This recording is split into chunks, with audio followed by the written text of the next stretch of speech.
On va pouvoir commencer, c'est ok? Alors on a les équipes de Frogster, on peut les applaudir. Alors je vous explique, il n'y a que des fans de MMORPG dans la salle. Ouais, je pense, parce qu'on les a bien rameutés toute la journée et ils savent qu'il y a quelque chose en backstage qui les attend. Exactement, exactement. Est-ce que tu peux nous parler de Terra? Terra, je vais leur en parler pendant 20 minutes et après on fera comme promis la diffusion de l'épisode de Noob en avant-première. Donc en fait je suis sûr qu'ils pourraient skipper la présentation de Terra, ce serait pareil. Donc, c'est méchant pour nous les enfants quand même, on s'est dit carcassés pour les faire venir quoi. Non, donc Terra, jeu qui sortira en 2011, pas encore de date précise, les bêtas devraient pas tarder à commencer. Édité par la société Frogster, donc une société allemande, et le jeu sera entièrement localisé en français, accessible contre le paiement d'un abonnement mensuel, comme la plupart des MMO des collègues. Okay. Alors là, on a deux PC, pourquoi deux PC? Alors, on a deux PC parce que pour la première fois, certains d'entre des fans de Terra ont sans doute vu les présentations qu'on a fait à la Gamescom. On faisait des démonstrations du jeu en groupe. C'est-à-dire qu'on avait branché deux machines et on jouait toutes les deux face aux journalistes. Peut-être que d'ailleurs un de mes confrères a pu le voir. Et là on a décidé de faire un peu mieux. En fait on a deux machines ici, on a deux machines qui tournent sur notre stand. On devait faire un groupe complet avec 5 personnes à l'origine. On se dit pour des questions de praticité, ce serait plus facile de se limiter à 4 personnes. Et on va leur montrer en exclusivité mondiale une nouvelle zone. C'est-à-dire que cette zone n'a été montrée nulle part, à aucun endroit. En exclusivité mondiale. En exclusivité mondiale. Applaudir, franchement beau cadeau pour le Cracked Tweet. Pour la situer en fait, ceux qui ont vu la présentation faite à la PAX, donc la grande convention américaine par le confrère de chez En Masse, c'est la zone qui se situe juste avant, en fait on montre une instance qui est très importante dans le développement du scénario de Terra, et là on montre la zone qui permet d'y accéder, et on va en profiter pour montrer quelques petites surprises d'assez grosse taille, on va dire, si vous voyez ce que je veux dire. Mais je pense qu'ils sont tous en fait dans l'attente de quelque chose, et vu qu'on a décidé de les impliquer un peu dans la présentation de Terra, on va faire venir les membres du casting de Noob. Donc Fabien, Chirac, si vous m'entendez derrière, vous pouvez rentrer sur scène. Les voyeuristes sont désirés. On les appelle. Hop là, allez, venez là les gars.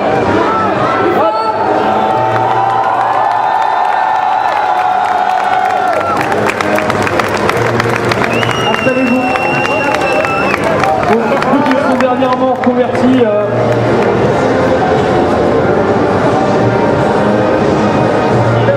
Ok, bon. Maintenant qu'ils sont transformés en véritables experts des MMORPG reconnus par la France entière, on a décidé de les inviter, comme ça ils pourront faire des commentaires critiques au cas où par exemple notre prêtre ne sache pas y lier, parce que bon, ils sont quand même bien placés pour savoir ce que c'est. Et puis voilà, ils pourront faire des interviendront au fil de la présentation pour nous faire des secs, parce que comme on sait, c'est des nouveaux en train, donc voilà, on espère qu'ils vont mettre le jeu. Donc dans un premier temps, on va vous diffuser un trailer de Terra. Donc si la régie m'entend, on peut l'envoyer directement. Je sais pas si la régie m'entend. Alors la régie nous entend, ils vont envoyer ça, on va monter le son.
Donc un détail que je vais mentionner après vous avoir montré ce trailer, c'est que les images que vous venez de voir, c'est pas une cinématique, c'est pas du baratin qu'on a monté en image de synthèse ou quoi que ce soit, c'est quelque chose qui a été créé avec le jeu.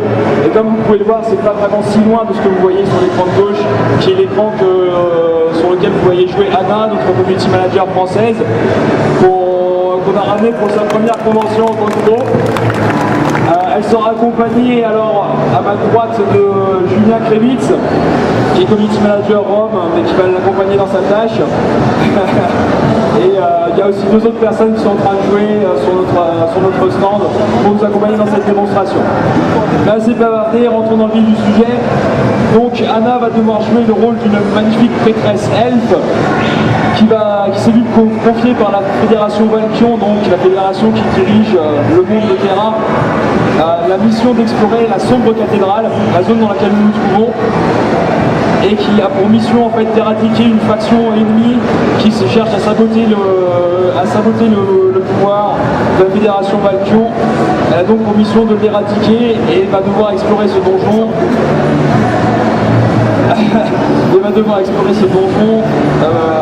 Pour éradiquer les monstres qui s'y trouvent.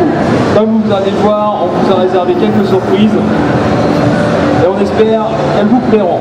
Donc Anna sera accompagnée dans sa tâche d'une magnifique castanique sorcière, la puissante Vonia qui est jouée par Ellie, notre product manager sur le stand. Il y aura aussi le puissant Buto, le vaillant lancier qui aura la charge de l'idée ce groupe de bras cassés. Et il y aura enfin le petit Popori Rorian, dont la taille n'est égale que les dégâts que ses lames infligent. Donc, ils vont maintenant progresser au nord pour aller explorer le sous-sol de cette cathédrale. Voilà, ils avancent petit à petit. Donc pendant qu'ils avancent et qu'ils combattent quelques monstres, je vais vous faire un point sur l'histoire de Terra.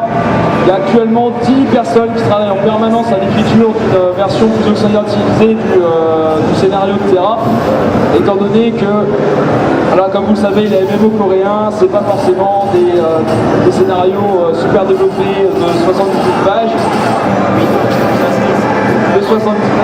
De 66 pages, ça tient sur un carré de serviette et là justement on veut créer une histoire plus profonde et donc on espère que voilà, là on a embauché des personnes qui ont travaillé sur Donjons et Dragons pour travailler dessus et donc on espère vraiment avoir une histoire profonde qui plaira à un maximum de joueurs.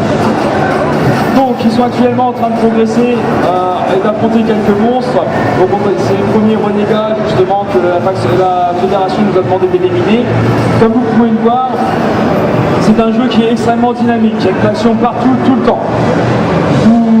Le jeu, une des particularités de Terra, c'est que vous n'avez pas la possibilité de sélectionner vos cibles. Vous devez viser en permanence à travers un curseur. Anna, si je peux faire réapparaître l'interface pendant quelques secondes pour qu'on le montre. Donc vous voyez, vous avez un grand curseur et surtout, voilà, on pourrait penser que c'est limité aux classes de corps à corps, mais non, ça marche aussi pour les classes d'attaque à distance. Donc vous voyez que le prêtre, par exemple, devra soigner en visant ses cibles. Anna vous en fera sans doute la démonstration au cours de la démonstration. Tant que l'interface est apparente, on va s'arranger pour montrer qu'elle est entièrement personnalisable. Vous pouvez la déplacer dans tous les sens sans aucun problème. Et chacun des éléments est entièrement modifiable selon votre convenance. Donc ils vont continuer, toujours aller plus bas, et là ils vont rencontrer vraiment les derniers remparts de cette faction ennemie. Et comme vous allez le voir, en fait, c'est de vrais renégats, dans le sens où ce sont les mêmes classes que celles que jouent nos joueurs. Donc là par exemple, ils sont en train d'affronter un guerrier, qu'on reconnaît à ses deux lames, comme Rorian, et l'autre était en fait... je n'ai pas eu le temps de reconnaître, c'était un berserker en fait qui manipulait une hache à deux mains. Donc il faut savoir que ça c'est juste des trash mobs et qu'on est un tout petit peu plus haut, mais un tout petit peu plus haut level que nécessaire pour les affronter, donc c'est pour ça que ça descend super rapidement. C'est une zone qui est prévue pour le niveau 30 à 35 et nos personnages sont environ de niveau 40. Donc c'est pour ça que les monstres descendent assez vite, mais pour les besoins de la présentation, je pense que vous comprendrez.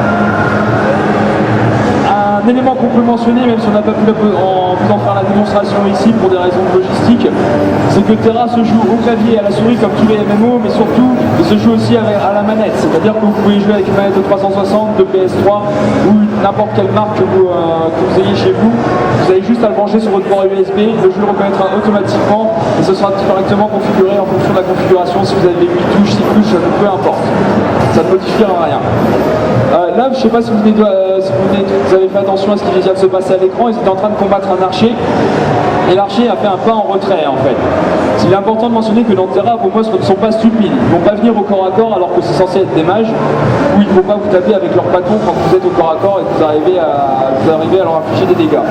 Non, dans Terra, les mobs ont un niveau d'intelligence artificielle très avancé qui fait en sorte que justement ils peuvent s'adapter à vos actions. Et après, vous, il est tout à fait possible que vous prévoyez ces actions, par exemple en utilisant la roulade du guerrier pour regagner la distance que vous avez perdue face au pas en retrait de l'archer.